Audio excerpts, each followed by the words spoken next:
Jon Jones is ducking Tom Aspinall. We can't move past this any longer. I keep getting all these crazy comments. All this stuff going around the internet right now is insane. Jon Jones is ducking Tom Aspinall, and there's no other way to put it. This guy's ruining his own legacy to avoid a fight with Tom Aspinall. This is absolutely insane. The fatty himself is looking awful in the media right now. Let's run it back. Again, I made a video a couple days ago talking about Jon Jones and his interview with Kevin Iole, which we'll go over again in this video, but I just want to put it out there that this is exactly the kind of stuff that he's saying. He's saying this in the Iole video, and I thought maybe it's just a one-off thing. Maybe he's playing it up. Maybe he's trying to play the promoter. And again, maybe he still is trying to play the heel. Maybe he's trying to drum up the WWE bullshit. But I don't think so. He said it again in a completely separate interview. Let's rewind, look at what he said again when he talked to Kevin Iole. As you're a 6-1 favorite to win the fight. If you defeat him, will you? If you defeat Stipe Miocic is what Kevin Iole is talking about. You defend your belt against Aspinall, who has the interim title? More than likely not. More than likely not. I feel like... Will you defend against Tom Aspinall? More than likely not?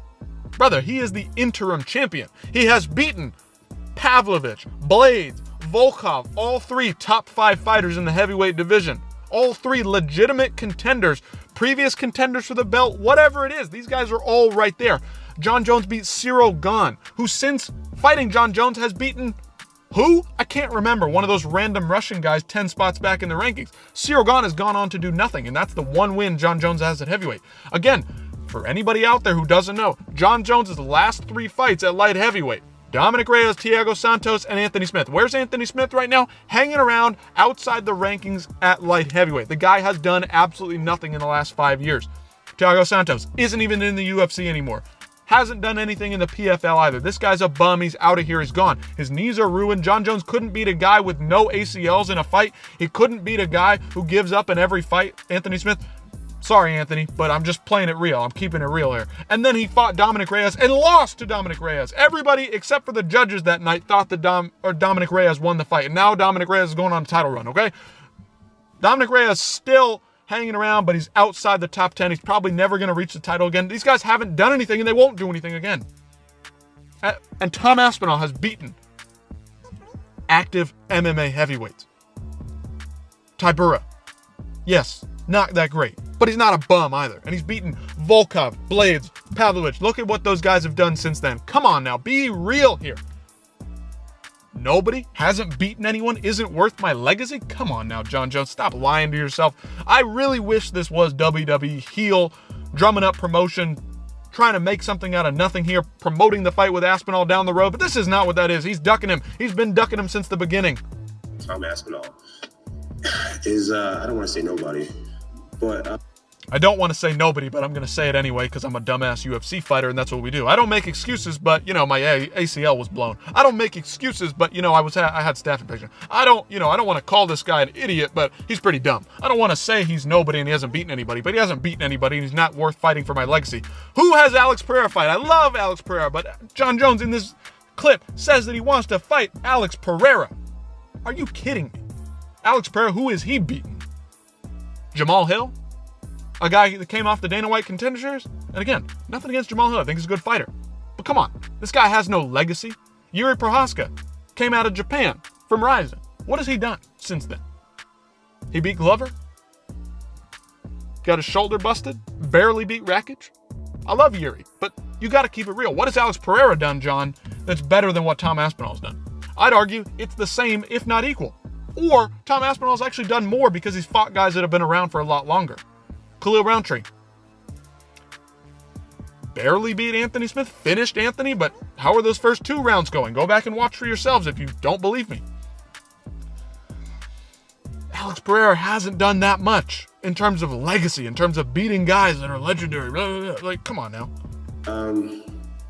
He just hasn't proven anything. He hasn't done anything, and I understand that. Look at Kevin Iole's reaction again. What are you talking about? Tom Aspinall's beaten legit title contending guys. I mean, he won his belt against Sergey. Sergey just got slaughtered by someone else. So it's just like... Slaughtered in a unanimous decision to Volkov. Again, Volkov, the guy who Tom also beat. So that guy who slaughtered that guy, Tom Aspinall beat him in a round. Okay, so... I'm not here to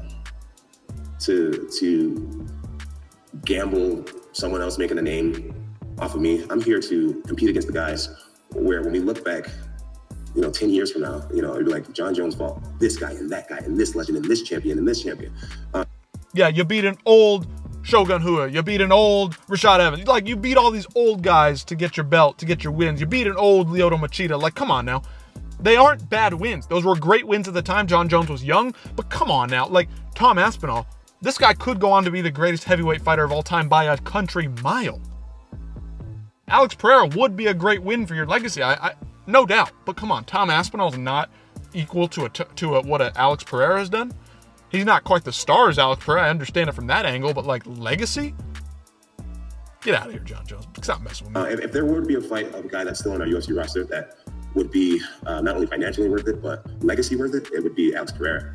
Alex Pereira and I. That's worth it for the money. You want that fight with Alex Pereira because it's easy for you, because it's a perfect matchup for you. He beat Cyril Gane because it was a perfect matchup. John Jones is great at taking guys down and beating them up on the ground. What did he do to Cyril Gane? Just that. What is Cyril Gane's base? Kickboxing, Muay Thai, stand-up, okay? What's Alex Pereira's base? Kickboxing. Again, these are stand-up fighters. Of course he wants to get those fights. It's the money fight number 1, and it's the easy fight number 2. Tom Aspinall's well-rounded. You're not just going to be able to run over Tom Aspinall like that. But Alex Pereira, if you crawl around on the ground and don't get hit by him, you're probably going to beat him on the ground. That's how this works, John. We know what you're doing. This is why I don't think that it's just shenanigans WWE bullshit. I think he wants the easy fight. I think he wants the money fight. And it's very obvious. That's not how this works. The only way that you're going to fight Alex Pereira is if you move down to light heavyweight. Okay? Because Tom Aspinall is the interim champion. He has more title defenses at heavyweight than you do, and you're the real champion. Come on now. Get out of here. All right, okay. 37. Light heavyweight champ. Yeah, we're both 37 years old. Right now, I weigh about 235. I'm an incredibly light heavyweight. I think Pereira walks around at 240. Okay, so what do you mean by that, John? You both weigh around the same? Alex Pereira and John Jones weigh about the same, so I don't want to fight Tom Aspinall because he's bigger than me. Is that what you're saying? I mean, like, what are we supposed to take away from this? Because if I'm playing the same game as you and BSing Kevin Iole, I'm playing that game and I'm going to say, it basically sounds like, if I'm reading between the lines, that you want to fight the guy that you're equal to size in. Not Tom Aspinall, who's much larger than you. That's what that sounds like to me, John. All right, so, again, he keeps going with this. It wasn't just a one-off interview. Listen to this. Yeah, the performance is definitely going to dictate what happens next. My goal is to have a flawless performance, a really dominant performance, and to either retire or to fight against possibly Alex Pereira in a mega fight. Whether it's for the belt or not, I don't need any more belts. I just think... I don't need any more belts. Brother, you have an interim title holder right now. Tom Aspinall holds the interim title. Unify the belts. That is your next fight. That should be your last fight. There is no feasible world in which John Jones needs to take on Alex Pereira. There's a world where John Jones needs to unify the heavyweight belts to become the greatest fighter of all time. I'll give him that if he fights and beats Tom Aspinall. We always talk about, there'll always be a next guy. There'll always be a next guy. Yes, if you beat Tom Aspinall, there will always be Alex Pereira sitting there at light heavyweight. But you've moved on to heavyweight. Beat Tom Aspinall. That's all we're asking. Beat that dude. Come on. You're running scared, John Jones, and we all know it. Curtis is good. I thought the fight was going to go longer. I didn't mean to knock him out that early. This dude is next level. This guy is scary. For all my casuals out there, please. What are you watching? See, I've got an issue, right, with fighters and coaches always saying the obvious thing, which is, let's drag Tom into deep waters. Let's see what he's like when he gets to the third and fourth round. Fucking great. Drag me there then.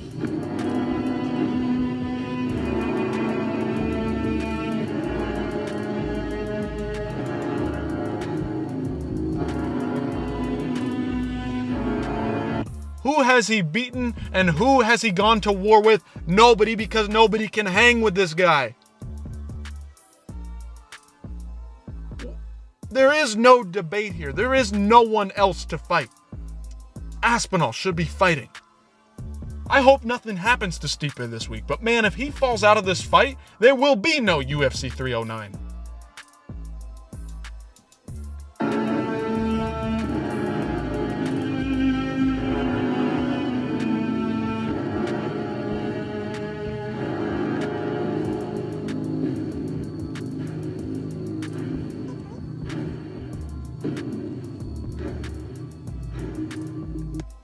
He's coming for everyone. He is coming for everything. Tom Aspinall is the gun. He is the knife. He is the weapon that you bring to a fight. There's no debate anymore. John Jones, if you're really about that life, wear these shorts at UFC 309. That's the last thing I gotta say. Closing argument. This man's coming for your neck. Otherwise, it's over, man. There is no more GOAT talk. Step up and fight this guy. Beat him, and I'll hand it over to you. That's it.